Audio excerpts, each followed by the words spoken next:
You're tuned into Auto Intelligence, live from Auto Trader, where data, tools, and your preferences sync to make your car shopping smooth. They're searching inventory. Oh, yeah. They find what you need. They're gonna find it. You can make a budget for your wallet to help you succeed. Pricing's precise and true. So true. It's smarter car shopping. Ooh. Just for you. Oh, it's just for you. Ooh. Find your next ride at autotrader.com.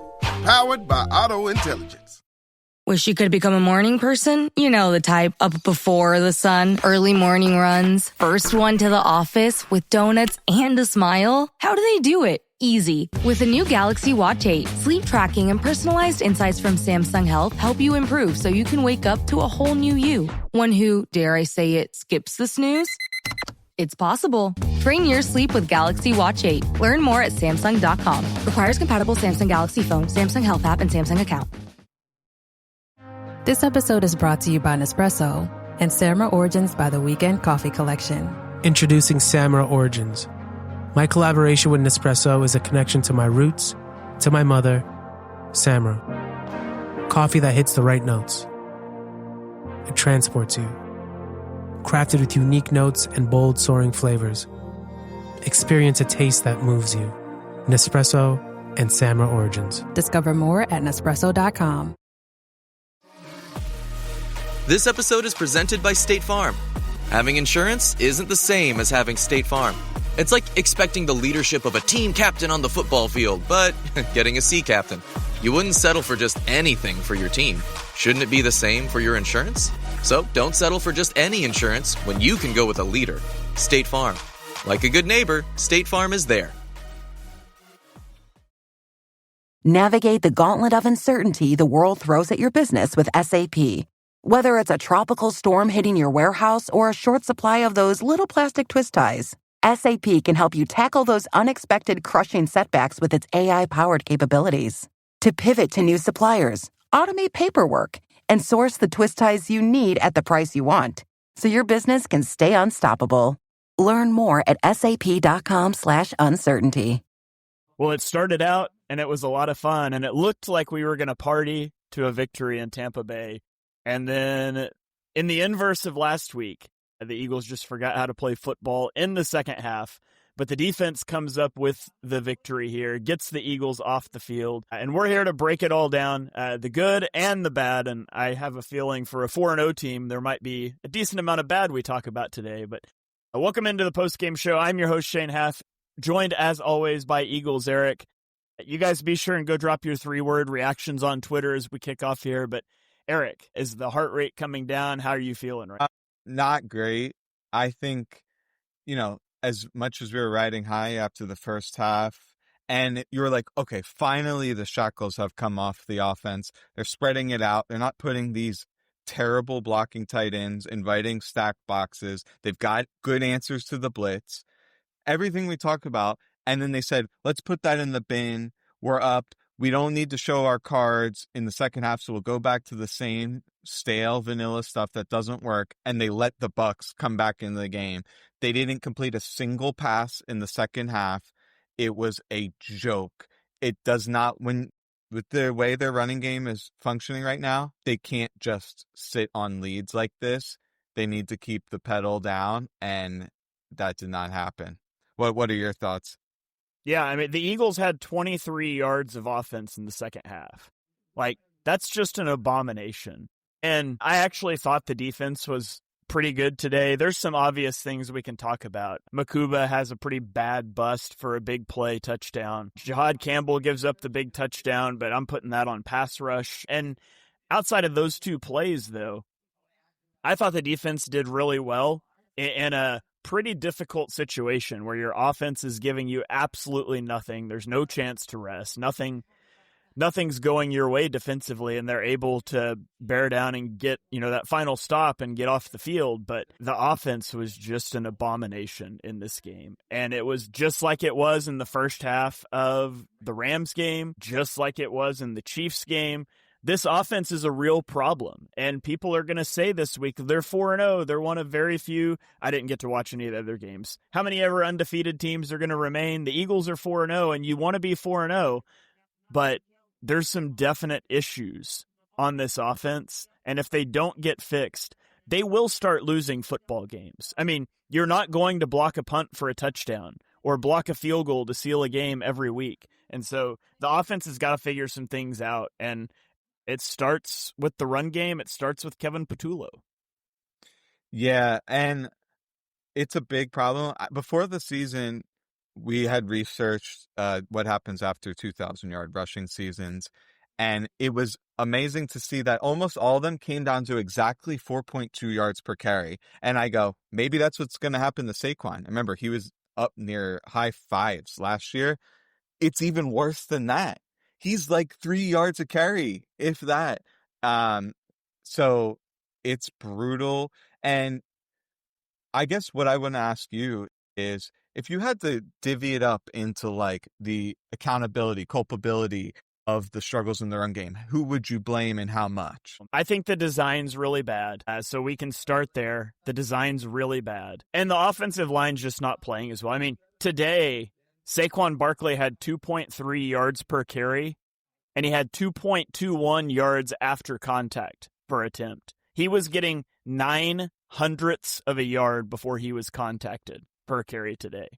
And so part of that is predictability in the run game. Part of it is Landon Dickerson's been really bad, and I know he's battling some injury things this year. And so, I'm not going to fault him for that, but I am going to say, maybe we need to sit him down and get him healthy, because he's not doing you any favors out there. Lane Johnson's left back-to-back games with injury.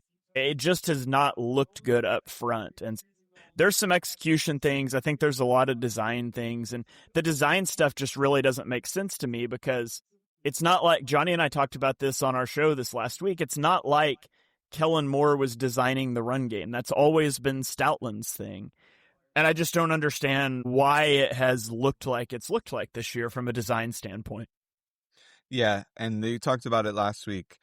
The gap scheme, they didn't run a single gap scheme run last week. We'll have to go look at the tape, but it didn't seem like there was many of those. I couldn't count one of those, but maybe there was one or two. And the question is why? The Bucs clearly wanted them to pass. Like, they were blitzing. They had heavy boxes the whole first half, and it was highly successful what they're doing, getting it quick to the flats, quick in bending routes, and then a couple creative play calls, and it just went out the window. And I wonder, it's like, let's just be generous and say they don't want to show all their cards, and that's why they clammed up in the second half. Well, you can't go through an NFL season being paranoid, and their base plays are not effective. Last year, their most common passing play is that crash play. It worked good last year. That no longer worked. They seem to have shelved that. Like, they didn't really seem to have run that. They brought back that condensed choice corner BS that didn't work at all. A lot of the hits that we saw from the first few weeks that didn't work at all, they showed up in the second half here, and I'm eager to go look and watch the film. I just think it seems like it's stubbornness to me. And if I do see that on film, it's going to go up on Twitter. Yeah. Yeah, I mean, if you look at the first 2 weeks of the season where the Eagles attempted 0 passes in the intermediate area of the field, so, that 10 to 19 yard window is what we refer to as intermediate. 0 attempted passes there the first 2 weeks. And then against the Rams, almost entirely in the second half, Hurts attempted 7 passes there, and he completed 5 of them for a touchdown and like 90-something yards. Today, they only threw 1 pass in that intermediate area of the field, and it was a 20-yard completion. So they're not attacking that area of the field. And even later in the game, when they did start trying to throw the football, I mean, we saw the 3-and-out drive where all 3 passes were curl routes to A.J. Brown. That can't be, I'm going to lose my voice because I yelled, "Let's go" really loud when they got that sack, but it's scratchy right now. I apologize to the listeners, but that can't be your offense. And I understand, like, there's frustration and you need to get A.J. Brown the ball, but if all you ever do is throw those 8-yard curl routes, teams are going to sit on that.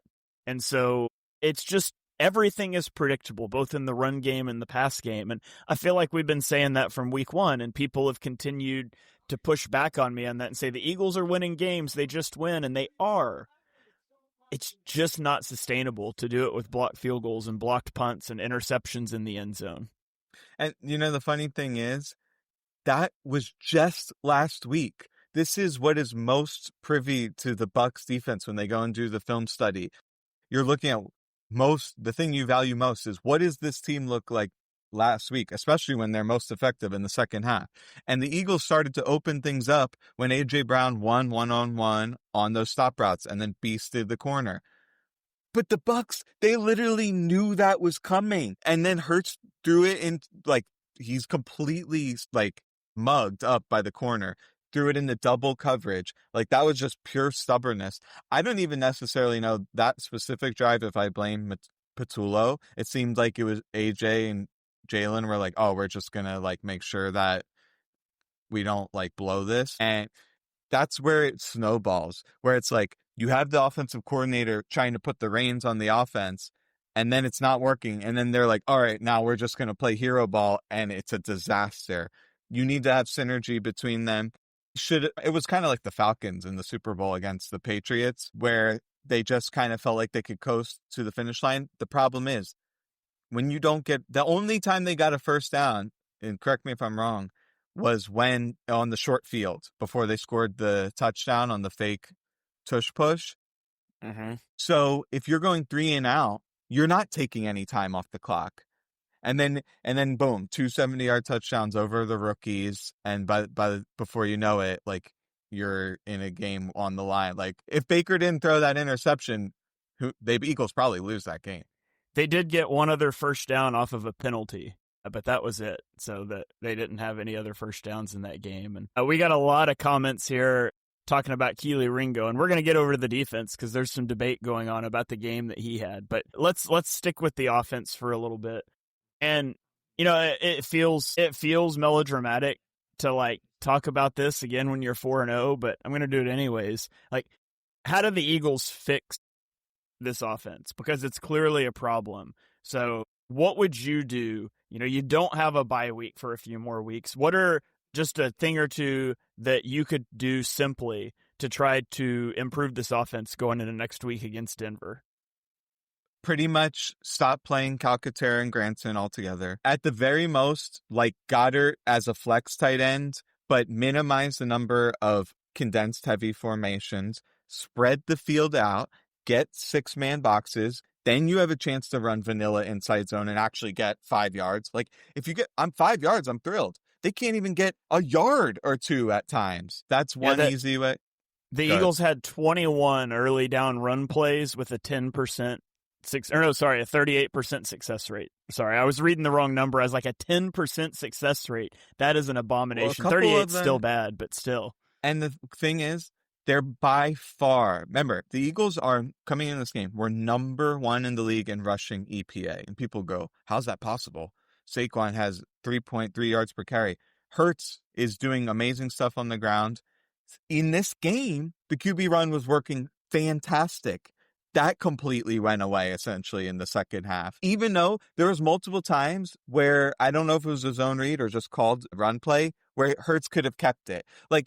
If teams are selling out on certain stuff, it doesn't matter if you have to keep doing the same thing. If Hurts has to keep running it, do that. If you have to keep running 4 on 5 wide spread sets, do that. Because teams, when you can run these dual flex tight ends, bring guys into the formation, run some meaningless motion out there, and then just hand it into a mess of bodies, teams are teeing off on that all season. It's not working at all. And the only time they got the run to the perimeter that I can remember was a toss play on a short yardage situation where you shouldn't even be running toss anyway. And then they didn't convert. And Saquon fell down 6 times. He had no traction on this field. It was just bizarre. Yeah, empty. Everybody that's listened to me for a while knows how much I love empty. And it worked when the Eagles ran it in this game, which wasn't very much, but that 3rd and 2 on the second to last drive, you need 2 yards and you can effectively you don't end this game, but you put the Bucs in a position where they're going to have to probably start thinking about timeouts. It's like, just go empty. If they're going to pressure you, they're giving you one-on-ones across the board, and that's where you can throw the slant routes and things to A.J. Brown, Devontae Smith. Instead, I mean, you can run Jalen Hurts out of empty if they go light. Like, empty is such a cheat code, and in that situation, they put Saquon in the backfield. They put a tight end attached to the line, and it was really clear to me pre-snap that they were going to be bailing guys out off of the top of the screen because they only had 2 guys covering 3 receivers. So some of those guys are bailing out to take the tight end. And yet they leave the backside guy unblocked to Jalen Hurts. They only rush 4. It's 6 guys blocking. You dramatically screwed up that protection. And that's the one that he throws that gets like tipped or whatever towards A.J. Brown. And that's before, I mean, they're lucky. It's just, yeah, lucky. Spread it out. And that's a situation where you could spread it out and run Jalen Hurts downhill and you can get the first down, or you can get to tush-push territory, or just tush-push twice on 3rd and 2. But they set themselves up to get blitz. They mishandled the protection, and there was nothing there. And I felt like I saw that a lot this game. And like you said, I mean, the Eagles didn't complete a pass in the second half, and the run game was abysmal. And so there's so much that needs to be fixed design-wise on the offense. And there's so much the Eagles need in terms of getting healthy. Lane Johnson leaving back-to-back games. Landon Dickerson clearly playing hurt or just isn't a good football player, one of the two. And we know he was dealing with injuries in training camp. So I'm pretty sure it's that. Like, they've got to get healthy, but they got to make it a little easier on themselves too. Yeah, and it's like there's other receivers out there. And like, how many targets did Goddard get a target in the second half? I don't recall.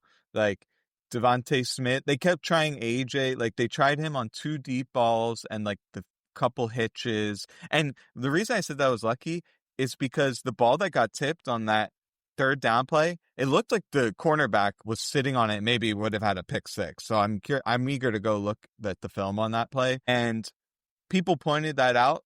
Like, as much as I didn't want them to run screens, which, by the way, a little humble brag, the screens didn't work at all. They could have ran a bubble on that play. It looked like they had a favorable spacing to the top there. Because here's the thing.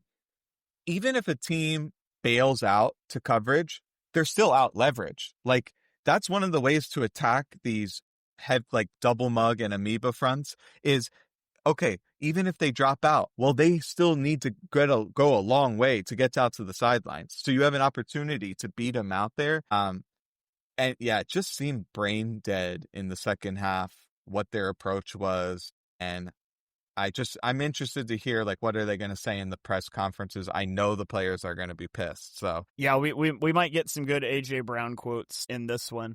I was trying to look up the targets since you mentioned him. It looks like there was, well, now it just reloaded. Okay, A.J. Brown, Will Shipley, Grant Calcaterra, A.J. Brown. So A.J. Brown targeted 5 times in the second half. Grant Calcaterra 1, Will Shipley 1.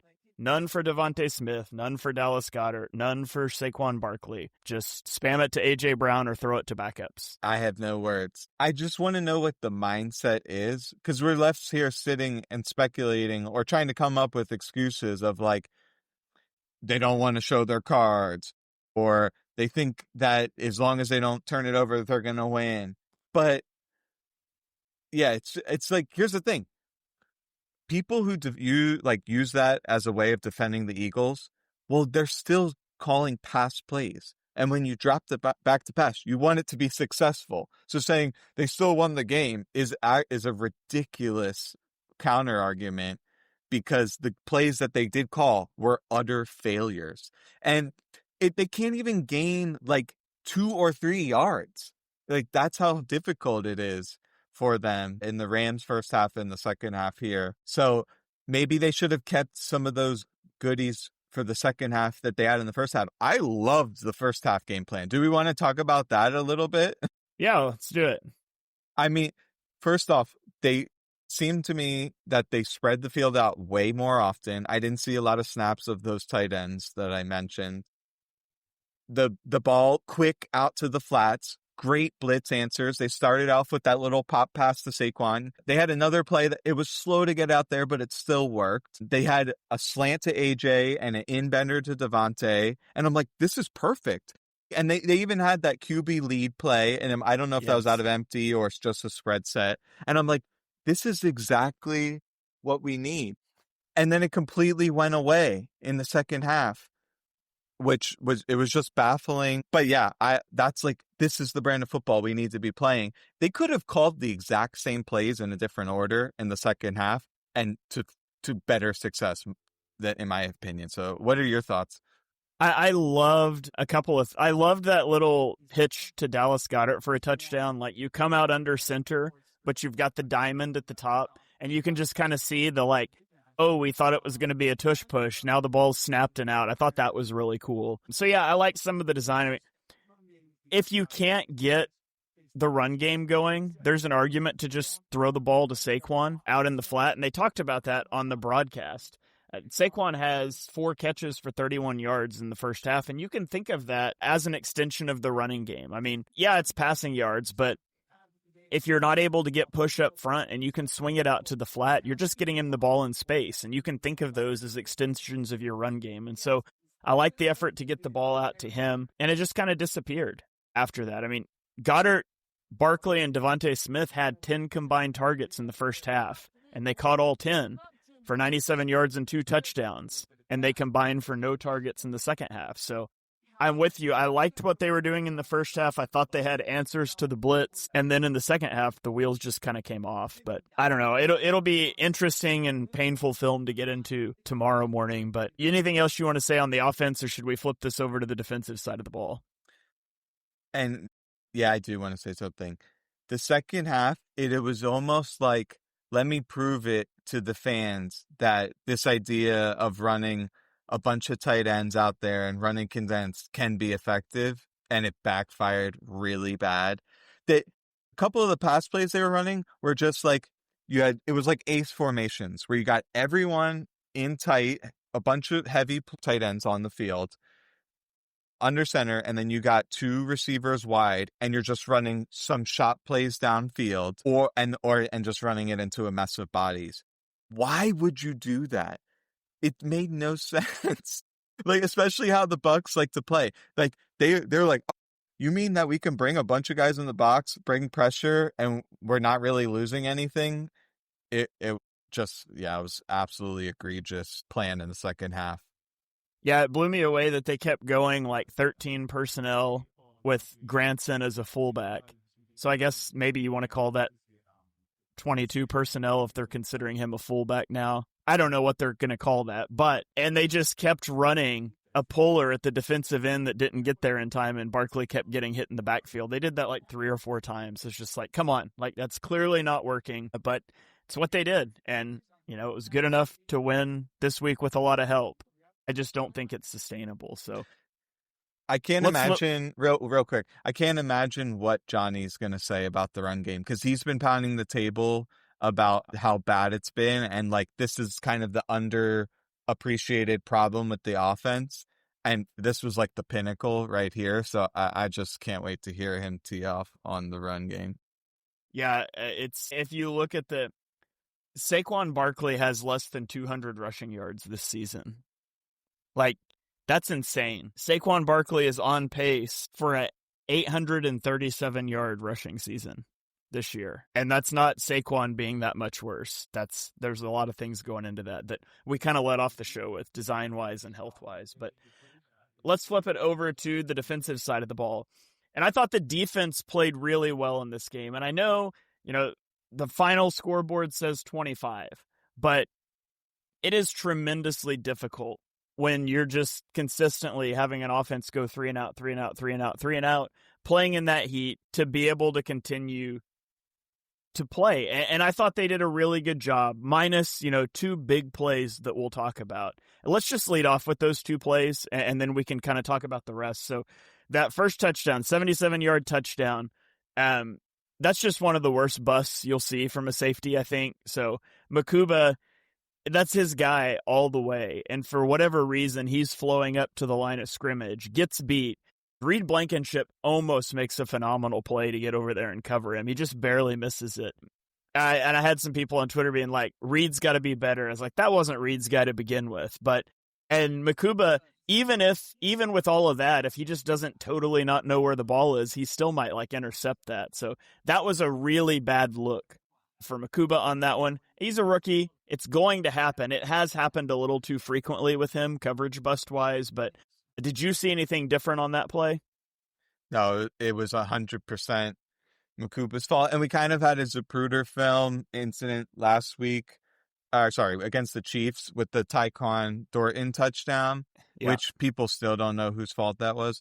But this was blatantly, this was blatantly obvious Makuba's fault. First off, there was only one vertical to his side. He doesn't see him at all and has his eyes on the quarterback, even though he's like 40 yards away, lets the guy walk right by him. It takes so long to develop that he's able to recover anyway and doesn't locate the ball, and it goes right past his face. It was a terrible play. I mean, Blankenship, good on him for being that vigilant, because he's like, I think he's starting to realize, like, holy crap, I got to cover for these rookies. And it has a compounding effect, because if everyone's trying to cover for everyone, that's bad news. So, I think maybe it's one of these things where it's like they're trying so hard, like, to make an interception, and it's something I've seen as a theme on the defense in general, is a lot of the guys seem to be like trying to gamble for turnovers, because they're clearly preaching that every single press conference. Nick Sirianni talks about it. And I understand the value of turnovers. They're huge, but not at the expense of having a sound defense. The Eagles won the Super Bowl last year in large part because of being extremely sound. And they weren't even that high turnover until the playoffs. They had a great turnover margin. So I'd rather, it's this, like on offense, I would turn the aggression dial from 1 to 4. On defense, I'd turn it down from like 8 down to like 4 or 5, because I think one thing I'll mention here is Fangio blitzed quite a bit, or at least they were sim pressures. He clearly doesn't trust the pass rush. It is anemic. The 4-man rush, edge rushers, zilch. And they're going up against Charlie Heck, Haggard, and Bredesen, and they're getting no pass rush. That is concerning. So I'd be curious to ask you, do you think edge rusher is a bigger need than cornerback? Yes, I do. However, I actually thought in the first half the pass rush was generally okay. I thought Mayfield was under a lot of pressure, and I thought you saw that really start to die out as the game progressed. And I'll factor the Heat into that, but you also have to factor into the first half that you had Tristan Wirfs coming off of an injury. They were missing multiple other starters, so it should have been good. So I actually thought the pass rush was good in the first half, but it was in a situation I thought it should have been good, and it really fell off down the stretch. But we had another comment here about welcome to the NFL moment for Jahad Campbell, too. On that other long touchdown that I wanted to get into, I don't put that on Campbell. You can't expect a linebacker to cover a running back for that long, and there was just no pass rush. And that's part of the potential issue when you get into like pattern matching zone coverage. If you watch, they showed the replay of that from the back end, and both safeties are like outside the right hash because they have pattern matched vertical routes crossing the field, which is how that's supposed to play out. The problem is all of a sudden your linebacker is covering a scramble drill. Like, he did a good job in the initial coverage, and he wasn't prepared for the play to still be going on 6 seconds after the snap, and he gets beat vertically. And so, you would like for Campbell to stay on that route, but I don't think that's something you realistically expect. So I thought Campbell played well.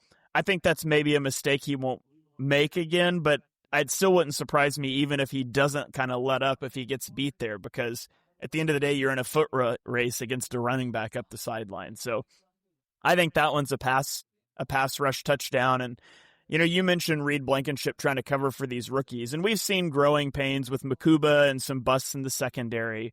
We've seen some growing pains with Jahad Campbell in the run defense. They're not as noticeable, but they're there. And that's one of the things with playing rookies is you expect those things to clean themselves up down the stretch. But it's the pass rush that I don't know that that's going to get much better. So I would definitely say edge rusher. Yeah. And I mean, let's call a spade a spade. Jalen Carter has been disappointing. Now, he went out with injury. To what extent has that been hampering him? Obviously, everyone knows the conditioning has been bad, but they desperately need him because if they're not getting like the automatic double team, they don't have a lot of other guys who can like win consistently, especially if they're not getting a bunch of one-on-ones. So it's something I'm going to key in when I watch the film. Someone said, for what it's worth, Uche had 5 pressures, but they could have been BS pressures. Like Baker, how many times did he just scramble around holding the ball? And then if you get anywhere near him, you just automatically get a pressure. Like, how about a quick win? And then you're getting in the quarterback or like getting a QB hit. I didn't really see any of those off the edge. So it is a concern for me. Did you want to talk about Ringo? Yeah, let's talk about Ringo. So we had some comments rolling in at the start of the show, but we started off with the offense about Kelee Ringo's performance. And, some of our commenters here thought that he played pretty well. Others said he didn't. Obviously, he had some really poor tackle attempts, and that's a big issue. But what did you think, at least off of what you can see on the broadcast, what were your thoughts about Ringo and coverage this game? Your season, your shot. The NFL season is rolling, and every touchdown can bring you closer to a payout with DraftKings Sportsbook, an official sports betting partner of the NFL. From first touchdown score to anytime touchdown props or the thrill of live in-game betting, every snap is loaded with opportunity. And this one is specifically for new customers who can bet just $5 and get $200 in bonus bets instantly. Plus over $200 off of NFL Sunday Ticket from YouTube and YouTube TV. Download the DraftKings Sportsbook app and use code PINPULL. That's code PINPULL to get $200 in bonus bets instantly when you place your first $5 bet. Plus over $200 off of NFL Sunday Ticket from YouTube and YouTube TV. In partnership with DraftKings, the crown is yours. Gambling problem? Call 1-800-GAMBLER. In New York, call 877-8-HOPE-NY or text HOPE-NY. That is 467-369. In Connecticut, help is available for problem gambling. Call 888-789-7777 or visit ccpg.org. Please play responsibly. On behalf of Boot Hill Casino and Resort, Kansas, 21 plus age and eligibility varies by jurisdiction. Fees may apply in Illinois. Void in Ontario. Bonus bet expires 7 days after issuance. See sportsbook.draftkings.com/promos. NFL Sunday Ticket offer for new subscribers only and auto renews until canceled. Digital games and commercial use excluded. Restrictions apply. Additional NFL Sunday Ticket terms at youtube.com/go/NFL Sunday Ticket/terms. Limited time offer. As a scientist, I can tell you that Sundays are only 24 hours long. But with NFL Sunday Ticket and YouTube TV, you get every game every Sunday all in one place. That's upwards of 30 hours of NFL in one day. How can there be 30 hours in 24 hours, you ask? I have a theory. Magic. New users get NFL Sunday Ticket for 8 payments of $34.50 per month. Sign up at NFLSundayTicket.com. Local and national games on YouTube TV. NFL Sunday Ticket for other market games. Excludes digital-only games and commercial use. Terms and embargoes apply. Availability varies. This episode is brought to you by LinkedIn. Psst. Healthcare pros. Word's out, and it's too good to keep quiet. Look, LinkedIn is revolutionizing job hunting, making it possible to search by specialty, shift preference, and salary. Endless scrolling is out. Whether it's a mental health therapist or dental hygienist, finding the perfect role is faster and easier than ever. Head to linkedin.com/healthcare and start your search today. They got Willa. They got my daughter. I need to find her. From acclaimed director Paul Thomas Anderson. You can save that girl. Today, experience what is being called the best movie of the year. This is the end of the line. Not for you. Leonardo DiCaprio, Sean Penn, Benicio del Toro, Tiana Taylor, Chase Infinity. Let's go! One battle after another. Now playing only in theaters. Experience it in IMAX. Rated R. Under 17 animated without parent. You can hide. Hey, it's Paris. You know I love sparkly things, right? Like stars. Duh. And thanks to Hilton and AutoCamp, I just slept under them. Picture me, serving looks by the fire outside my luxurious Airstream, making s'mores with the kids, while a national park is our backdrop.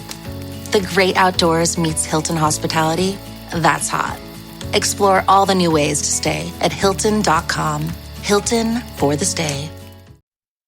Well, a lot of people alluded to this on social media, which is they're shocked that the Bucks aren't testing him more, which is fair. They kept throwing at Quinyon, and it tells me he probably had good coverage or a lot of help. So I'm just going to wait to see what it looked like on film. But like he had that nice fourth down stop. I don't know why. It's something that if you looked back last year, if he's trailing a guy, he will grab their shirt. And a lot of these guys, like you see it with the Saints and then the Bucks, is they'll leave their undershirt out so that when you grab it, it's this huge white thing that you're pulling, and it's the most obvious thing in the world for the refs to call. He has to just stop doing that. He had help inside, like he has good recovery speed. Just don't grab.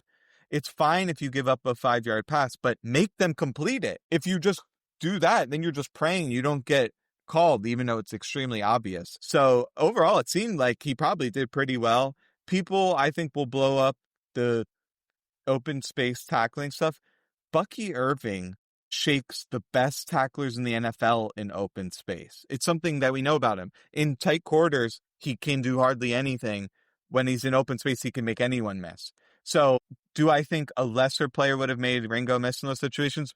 Probably, because he's still, I mean, his hips are very tight. It's nothing groundbreaking here. But in those specific plays, remember, right after he shook Ringo, he shook Bond, who no one would say that he has issues doing that.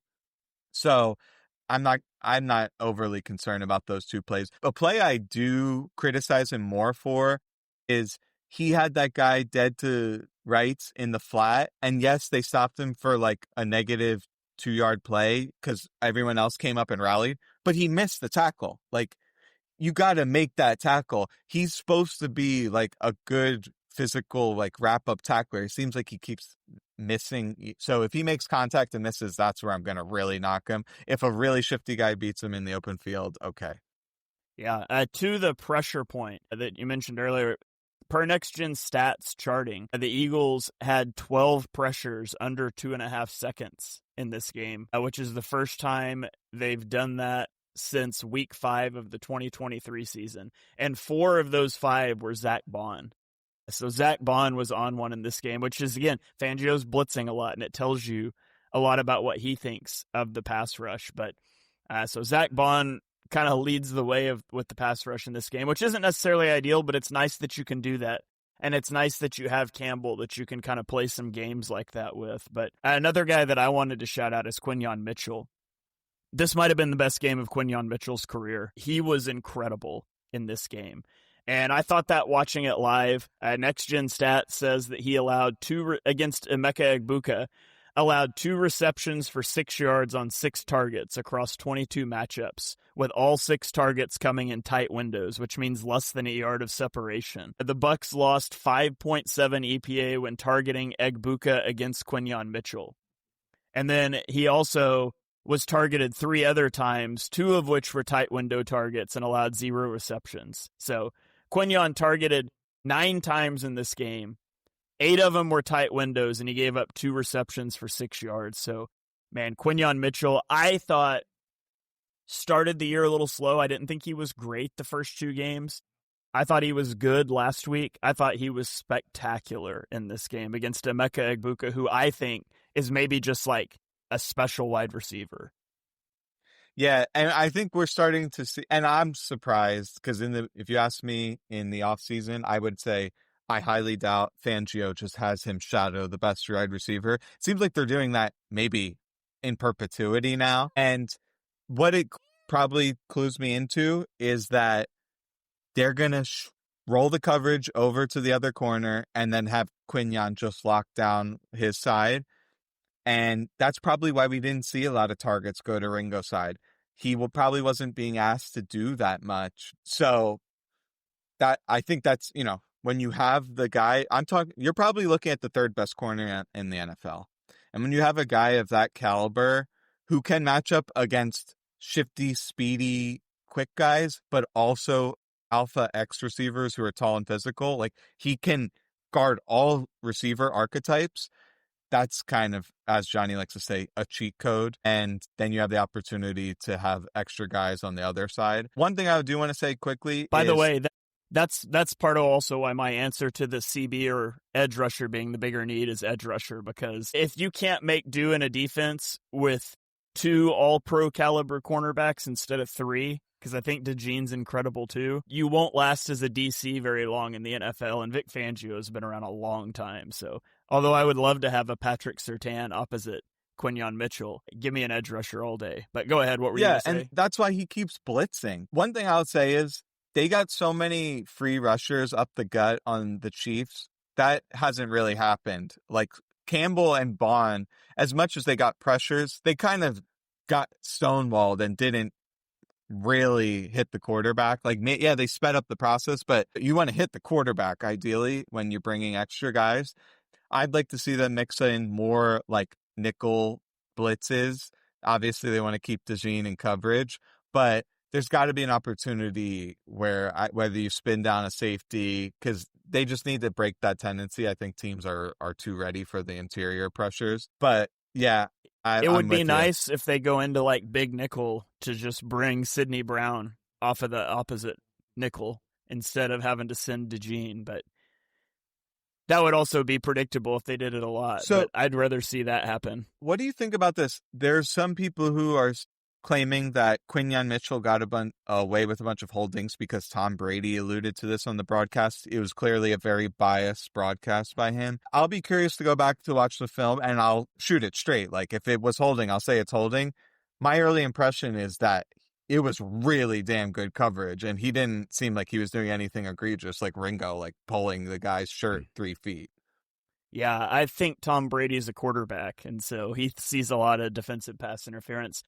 Like, by and large, there's a lot of them that it's like, you could throw a flag there, but nothing egregious. And I think he does. The art of playing cornerback is holding and getting away with it. And so, to a degree, if it's not called, you did your job. And that doesn't mean every time you do get called, it's necessarily your fault. But there's an element of knowing how to do it in a way, knowing how to be handsy enough, knowing how to beat the ball by just that split second to where it doesn't get called. And I think he does a really good job of that. He's not a guy like Jacorian Bennett, who when I watch, I'm like, man, I can't believe he didn't get like 3 DPI calls.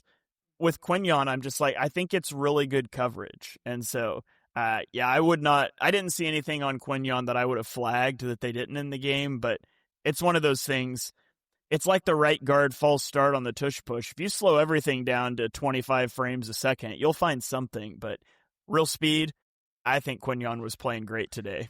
And people just need to look around the league. I remember when I was watching in preparation for the Chiefs game, the Chargers defense, every single route, their guy is receiving it like this off the line, like mugging the guy within 5 yards. Oh, that's supposedly the legal contact zone. You can't just receive a route like this by grappling them. And they're holding every single play and just get called, I don't know, at league average rates. So I agree with you. It's a great point. Like, every single play, you're trying to see like how far you can push the needle. And I think if you're in great position, you're not overtly like preventing the guy from going in the direction he wants to, and you're looking back and you're playing through the hands, you're not going to get called very often at all. So I thought it was tremendous defense from what I could see. Yeah. And last thing I want to mention on the defense, and then we can get into our 3 words, but that taunting penalty on Cooper DeJean in the first half was one of the stupidest things I've ever seen. Like, he literally sticks the guy and then steps over his legs while walking back to the huddle, barely even looking at him, and they flag that. Like, I'm so sick of this crap. And then you get Vita Vea later. Like, we won't even talk about the motions that he was making because we'll keep the show PG. But after his sack of Jalen Hurts, and that's not taunting because you're not looking at a player. Like, I'm so tired of the NFL trying to insert themselves into this stuff. I would really like it if they would just let people play football. Yeah, and how many 15-yard penalties did the Eagles have? And how many penalties were picked up? That has got to be the most infuriating thing in football, when it's like, oh, phew, there's a penalty on the other team. They made a good play. Oh, sorry, not. And now it's at the point where every single time it's against the other team, I expect the flag to be picked up. And I really want to look at this on that fumbled snap, like play that looked like they flagged delay of game, and then the Eagles lost like 15, 20 yards, and then they called illegal shift. Where was the illegal shift? What I saw is they moved Dotson in motion, and then I don't know if it was Mechie moved up to the line of scrimmage, and then they're trying to claim like he wasn't set for a whole second, which is something that's almost never called in the entirety of an NFL season, and they changed that. I thought the officiating was absolutely terrible the entire game, which I'm sure no Eagles fans will disagree with. Now, I will say this. The Bucs fans also thought the officiating was terrible. Yeah. The Bucs, the fumble by Bucky Irving, they thought that should have certainly been overturned, but there didn't seem to be a clear camera view. So I'm more on the incompetent side than I am like biased against the Eagles, but it hurt the Eagles more than the Bucs. Yeah. We had a commenter here call out the flag picked up on Jalen sliding. I thought they should have picked that flag up, by the way. Like, I mean, I don't like the quarterback sliding at the last possible second and getting an easy flag call. And he like slides right as the defender's there. The defender hits him in the shoulder. I don't think that should be flagged. I thought that was a good one to pick up. What did you have a take on that? Well, my take is that if you throw the flag, well, you've thrown it for a reason. And this is not a scenario where you have the opportunity to go back, watch it in slow-mo, and be like, oh, it's not a penalty. And that if that was the case, why they should have replay assists for that. It's working within a millisecond now.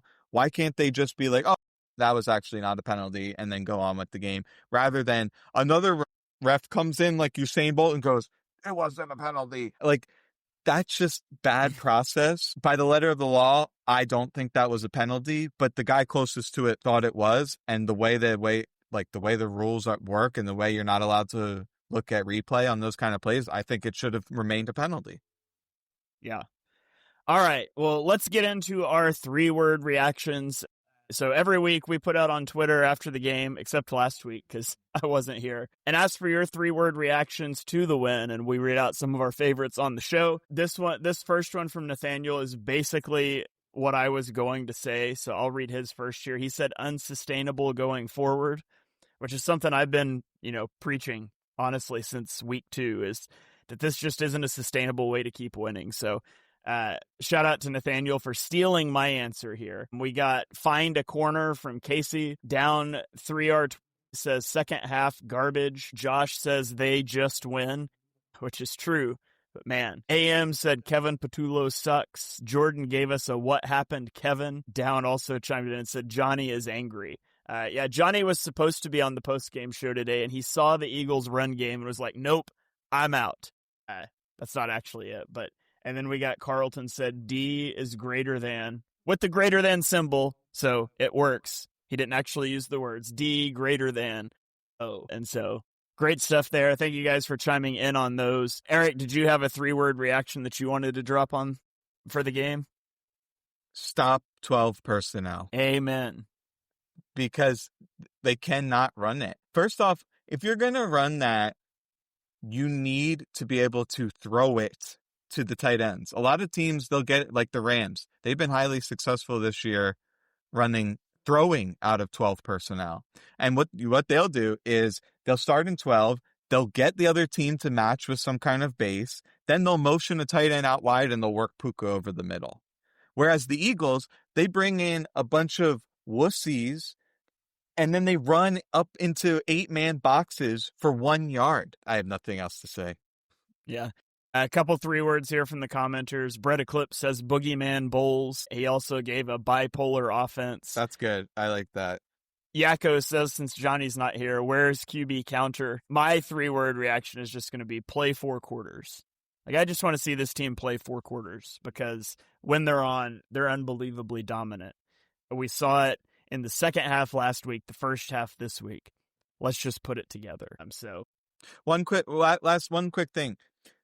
I remember the one time they had Hurts running out the left side and Goddard as the lead blocker. They got like 12 easy yards. Yeah. It's absurd. Like, it's very, very obvious what works well for them and what is a square peg in a round hole. And they keep getting tempted to be like, oh no, we're actually 2024 Detroit. And we can put a bunch of tight ends on the field and run from under center. It's not working. It's got to be put in the bin forever. Yeah. All right. Good stuff there. I think that is going to about do it on this one. Thank you guys, everybody, for joining in on the post-game show. Those of you that dropped the 3-word reactions, we appreciate you guys as well. Eric, do you have any final thoughts that you want to get off your chest before we get out of here? Stay tuned tomorrow. I think I'll let Shane handle all the past game stuff this week. So expect an all-22 defense review tomorrow morning on Twitter. Really going to hone in on Keely Ringo and see, can he be the cornerback going forward? All right. And Eric will be doing a all-22 player spotlight for the Patreon this week as well. So that'll be up later this week. Lots of content coming your way on the Eagles Pinpool Network feed and on our Patreon at patreon.com/Eagles Film Room. If you want to go and check that out, grab a free 1-week trial and you can check out all the stuff that we'll be putting out this week.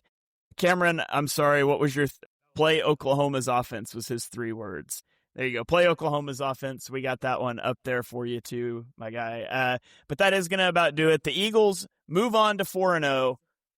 It's the perfect Eagles game. The Eagles win. They're undefeated. We're furious. We get all kinds of stuff to nerd out about this week that we can improve upon. But at the end of the day, winning is winning. It may not be sustainable, but it is buying them some time to figure some things out and hopefully get healthy. So thank you guys for joining in here for the post-game show. We will be breaking it all down this week, and we'll be back next week for another post-game show breaking down another victory that I'm sure will make us all furious against Denver. We'll catch you guys then.